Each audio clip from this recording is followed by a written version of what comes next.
परिषद निवडणुकीच्या प्रचारासाठी धाराशिव जिल्ह्यात उद्या उपमुख्यमंत्री एकनाथ शिंदे येतात. काय दौऱ्याचं प्रयोजन असणार आहे, कशा पद्धतीने दौरा असणार आहे? प्रामुख्यानं धाराशिव जिल्ह्यामध्ये शिवसेना, भाजप, राष्ट्रवादी महायुतीचे उमेदवार आहेत आणि त्या उमेदवारांच्या प्रचारासाठी उपमुख्यमंत्री आणि पक्षाचे मुख्य नेते आदरणीय एकनाथ शिंदे साहेब येत आहेत.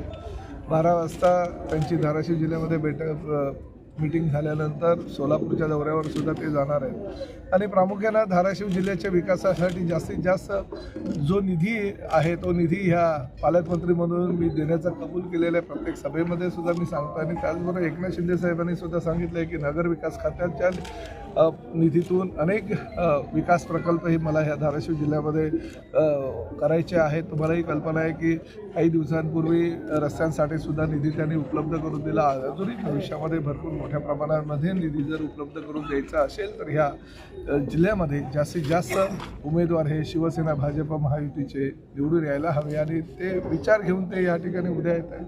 आमदार तानाजी सावंतांनी जिल्हा परिषदेचा अध्यक्ष शिवसेनेचा होईल असं म्हटलंय. नेमकं शिवसेनेचा होईल का भाजपचा होईल काय? नाही बघा, शिवसेनेचा होईल की भाजपाचा होईल हे निकालानंतरच 9 तारखेला दिसेल. परंतु शेवटी महायुती आहे. शिवसेनेचा झाला किंवा भारतीय जनता पक्षाचा झाला किंवा राष्ट्रवादीचा जरी झाला तरी शेवटी तो महायुतीचा होणार आहे. राज्यामध्ये तुम्हालाही कल्पना आहे की आता ज्या झालेल्या महापालिकेच्या निवडणुका होत्या प्रत्येक जिल्ह्यामध्ये भारतीय जनता पक्षाने, शिवसेना आणि राष्ट्रवादी, ज्या ठिकाणी राष्ट्रवादीची ताकद आहे त्या ठिकाणी राष्ट्रवादीला मिळालं, ज्या ठिकाणी शिवसेनेची ताकद आहे त्या ठिकाणी शिवसेनेला महापौर मिळालं, ज्या ठिकाणी मुंबईमध्ये भारतीय जनता पक्षाची ताकद आहे त्या ठिकाणी भारतीय जनता पक्षाला मिळालं. त्यामुळे महायुती आहे.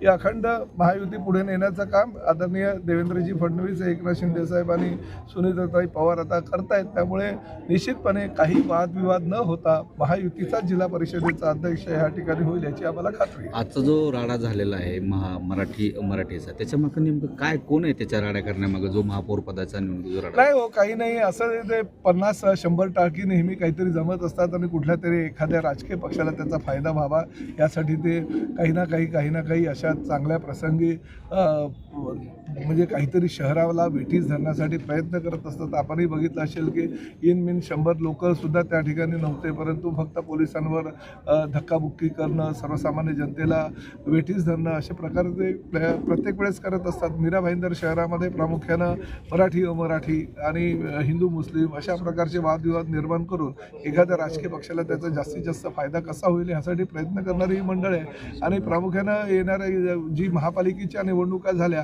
त्या ठिकाणी सुद्धा उबाटा आणि मनसेचे फॉर्म वाटण्यामध्ये एका नेत्याच्या घरामध्ये बसून हे लोक पुढाकार घेत होते. त्यामुळे त्यांच्यावर जास्त काही विश्वास न ठेवता किंवा त्यांनी केलेल्या आव्हानाला प्रतिसाद न देण्याची भूमिका ही मीरा भाईंदर शहरातील सर्वसामान्य मराठी जनतेने ठरवली.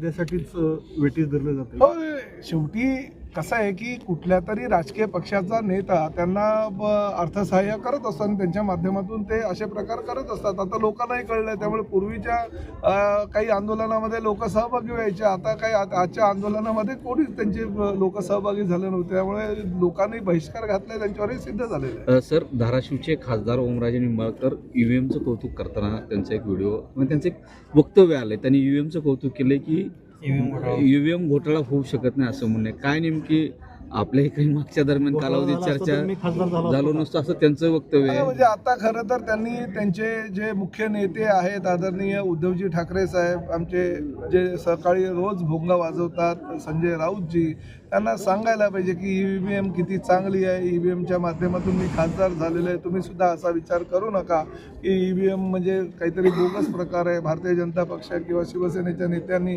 या ईव्हीएममध्ये काहीतरी लफडं केलेलं आहे असं वारंवार तुम्ही बोलता. वारंवार तुमच्या पत्रकार परिषदेमध्ये ईव्हीएमवर दोष देत असता. जिंकून आल्यानंतर ईव्हीएम चांगली आणि पराभूत झाल्यानंतर ईव्हीएम वाईट, अशा प्रकारची भूमिका शिवसेनेच्या माध्यमातून आमच्या लोकांनी कधी घेतलेली नाही. परंतु तुमच्या लोकांनी मात्र सातत्याने ती भूमिका घेतलेली आहे. त्यामुळे ओमराजे निंबाळकरांचं ह्या बाबतीत तरी निदान कौतुक करायला हरकत नाही. त्यांनी आपल्या नेत्यांना त्या संदर्भात सांगायला पाहिजे. ऑपरेशन टायगर नाही, आता जास्त आम्ही बोलणार नाही. ऑपरेशन टायगर टायगर हे जिल्हा परिषदेच्या निवडणुकीनंतर परत चालू होईल. जिल्हा परिषदेच्या निवडणुकीपर्यंत ऑपरेशन टायगर सध्या शांत आहे. सर, आपल्या सलोख्याचे संबंध सगळ्याच पक्षाचे आहेत. गंभीर प्रश्न असा आहे की विलिनीकरणाची राष्ट्रवादीची चर्चा सुरू आहे. आपले अजितदादांशी संबंध आहेत, पवार साहेबांशी मोठ्या संबंध आहेत. काय विलिनीकरणाची चर्चा कधी झाली किंवा माहितीमध्ये? वस्तुस्थिती आहे बघा, विलिनीकरणाची चर्चा त्यांची चालू होती हे आम्हाला कुजबूज येत.